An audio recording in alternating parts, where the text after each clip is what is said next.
Hello guys, good morning. Dito tayo sa aking cucumber.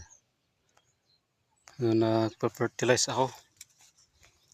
Kaso medyo madamo kaya nag-isip ako ng paraan kung paano papabilis yung pagdamo. Kasi grabe. Ngayon itong ginamit ko na pangtanim, hinasa ko tong gilid dito. Medyo matalas. Ayan. Ang ginagamitin kong pangdamo ngayon. Ganyan. Oh. Ayan, mabilis. Lahat pati yung maliliit na damo tanggal, wala nang susunod. Yan, madadamuhan mo pa yung pinakapuno ng halaman mo. Yan. Oh, di ba?